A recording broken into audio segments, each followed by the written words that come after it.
پورے قرآن کا اگر خلاصہ، تمام انبیاء کی تعلیمات کا اگر خلاصہ، سرکار دو جہاں کی 63 برس کی زندگی کا خلاصہ، مولا کائنات سے لے کر امام عسکری تک کی زندگیوں کا خلاصہ نکالیں تو تمام تر آسمانی تحریری پیغاموں کا اور تقریری پیغاموں کا ان کا خلاصہ نکلے گا تو محبت نکلے گی،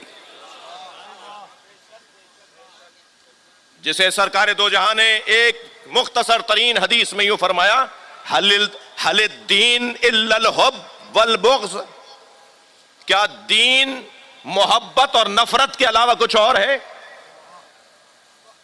سارے دین کا خلاصہ ہے محبت اور نفرت۔ اب یہ محبت کس سے ہو اور نفرت کس سے ہو،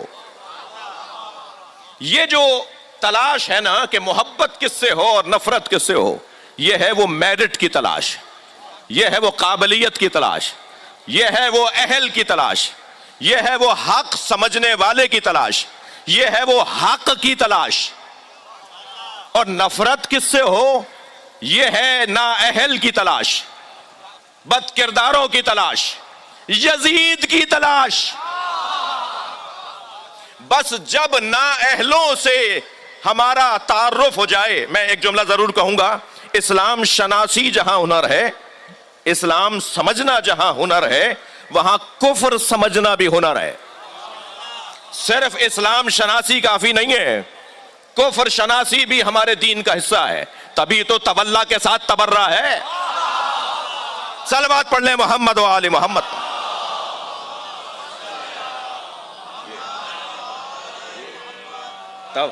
تبرہ میں سب سے پہلی نفرت تو اللہ کے دشمن سے ہے نا، تبرہ شروع ہی وہاں سے ہوتا ہے جہاں اللہ کا دشمن سامنے آ جائے۔ سب سے پہلی نفرت اللہ کے دشمن سے ہے، سب سے پہلی نفرت اللہ کے دشمن سے، پھر رسول اللہ کے دشمن سے، پھر مولا علی کے دشمن سے، پھر اہل بیت کے دشمن سے۔ یہ تبرہ تو اسلام شناسی کے ساتھ کفر شناسی لازم ہے۔ تو اب جب اہل کی تلاش ہوگی، جب اہل کی تلاش ہوگی تو اسے محبت کہتے ہیں، اور جب نااہل سے لا تعلقی، نااہل کو پہچانیں گے تو لا تعلقی ہوگی، نااہل کو جانیں گے تو لا تعلقی ہوگی، عزیزان گرامی ان صفات کو سمجھیں گے تو لا تعلقی ہوگی۔ ائمہ اہل بیت نے نہ بتایا ہوتا کہ ظالموں کی صفات کیا ہیں، مثلاً نااہلوں کی صفات کیا ہیں، ائمہ نے بتایا، قرآن نے بتایا ہے۔ قرآن نے اگر مشرکوں کی کیفیتیں نہ بتائی ہوتی، قرآن نے اگر منافقوں کی حالتیں نہ بتائی ہوتی تو شاید ہم بھی کہتے کہ یہ بحث ابس ہے، اس بحث کو کرنا ہی نہیں چاہیے۔ قرآن مجید نے کافروں، مشرکوں، منافقوں، مذبذبوں، مرددوں، مرتدوں، یہ سارے الفاظ قرآن مجید کے ہیں، ان سب کی صفات کو بیان کیا ہے۔ تو قرآن چاہتا ہے کہ تم انہیں بھی پہچانو اور قرآن چاہتا ہے تم انہیں بھی پہچانو۔ تو اب کیا کریں کہ ہمارے پاس کیونکہ کم وقت ہے تو ہماری زیادہ توجہ ہوتی ہے کہ ہم انہیں پہچانیں جن کے اندر اہلیت پائی جاتی ہے، اور ہم اپنا وقت وہاں نہیں، وقت کی تنگی ہے۔ صلوات پڑھ لیں ذرا محمد و آل محمد۔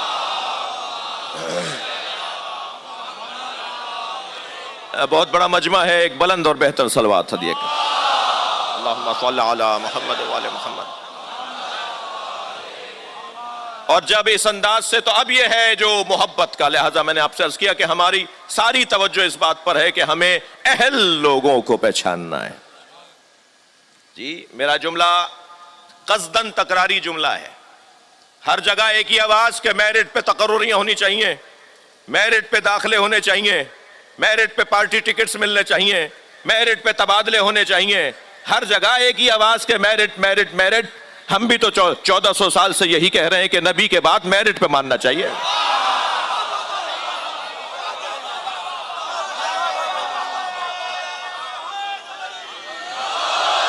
صلوات پڑھ لیں محمد و آل محمد۔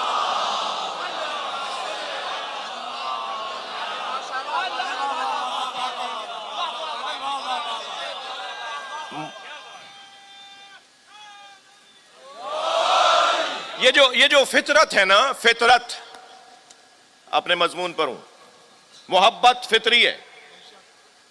یہ جو فطرت ہے یہ حالات اساتذہ، دوستوں، ماحول اور حرام خوری، مجھے معاف کیجیے گا، یہ چند 8-10 اسباب ہیں جن کی وجہ سے فطرت پر گرد جم جاتی ہے اور فطرت سالم نہیں رہ پاتی.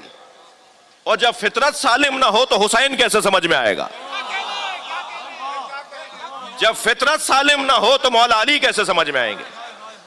جب فطرت سالم نہ ہو تو نبی کیسے سمجھ میں آئیں گے؟ پھر اللہ کیسے سمجھ میں آئے گا؟ اس لیے کہ مجھ جیسے اور آپ جیسوں کا تو رستہ یہاں سے وہاں کا ہے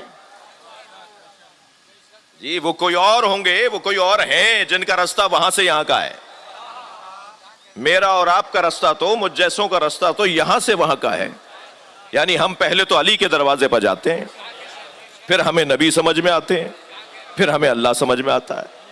ہمارا رستہ تو یہ ہے. اور کچھ ہیں کہ جن کا رستہ وہ ہے، وہ پہلے اللہ کی بات کرتے ہیں، پھر رسول اللہ کی بات کرتے ہیں، پھر علی کی بات کرتے ہیں. اور یہاں سے وہاں کا جو رستہ ہے اسے ابدیت کہا جاتا ہے، اور وہاں سے یہاں کا جو رستہ ہے اسے رسالت کہا جاتا ہے. تو ہمارا موضوع تو وہاں سے، صلوات پڑھ لیں محمد و آل محمد.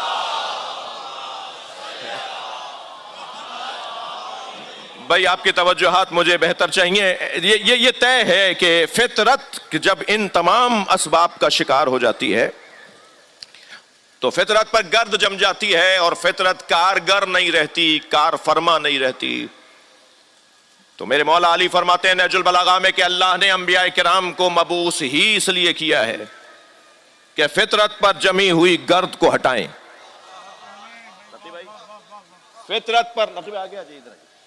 فطرت پر جمی ہوئی گرد کو ہٹائیں. اور جب فطرت پر جمی ہوئی گرد ہٹنا شروع ہوگی تو پھر فطرت کام کرنا شروع کرے گی. فطرت سالم ہو جائے، یعنی میں اگر فطرت کا متبادل لفظ عقل نہیں ہے، یعنی عقل متبادل فطرت کے نہیں ہے، لیکن میں سمجھنے کے لیے عرض کر رہا ہوں کہ اگر عقل کام کرنا شروع ہو جائے تو پھر وہ آنکھیں کھلیں گی جو عقل پر جمی ہوئی گرد لوگوں کی آنکھیں جن کی نہیں کھلی ہوئی ہوتی. تو فطرت کو سالم کرنا ہے. فطرت کو سالم کرنا، اس کے لیے ضروری کیا ہے، کیا کریں؟ دیکھیں، میری مجبوری ہے کہ میں نے ابتدائی آج کی تمہیدی مجلس میں فلسفہ ازا، ضرورت ازا، مجلس کا مقصد، ہم یہ کیا کرنے بیٹھے ہیں، ہم آج سے کیا کام کرنے شروع جا رہے ہیں، کیا کام شروع کرنے جا رہے ہیں، یہ اس پہ میں تھوڑی دیر غور کر رہا ہوں. یہ جب فطرت سالم ہوگی، جب فطرت کام کرنے لگے گی تو لا محالہ خود بخود خودکار اسے ہدایت نصیب ہوگی، اسے صحیح چیزیں نظر آئیں گی، وہ حقیقت تک پہنچے گا، وہ واقعیت تک پہنچے گا، وہ مانے اور سمجھے گا جو ماننا اور سمجھنا چاہیے. لہذا فطرت کو سالم کرنے کا کیا طریقہ ہے؟ فطرت کو سالم کرنے کا طریقہ، انسان نسیان کے خاندان کا لفظ ہے. نسیان یعنی بھولنا، بھول. ہم 10 دن پہلے ہم کہاں تھے، کیا کیا، کیسے دن گزارا، ابھی اگر مجھ سے آپ پوچھ لیں تو مجھے شاید گھنٹہ لگ جائے گا سوچنے میں کہ 10 دن پہلے ہم نے کیا کیا. جی، قرآن اترا ہے 1400 سال پہلے. قرآن سمجھانے والے سن 11 ہجری میں رحلت کر گئے. قرآن کو روشن کرنے والے علی مولا سن 40 ہجری میں نجف اشرف میں سو گئے. امام حسن سن 50 ہجری میں مدینہ منورہ میں محو خواب ہوئے. امام حسین سن 61 ہجری میں کربلا کے میدان میں آرام فرمائے ہیں. یہی ترتیب 11ویں امام تک ہے. اب اللہ نہیں چاہتا تھا کہ اپنے نظام کو کسی نتیجے کے بغیر بند کر دے. اللہ نے 12ویں کو غیبت میں رکھا ہے کہ پہلے تم کربلا سمجھ لو تو مہدی آ جائے.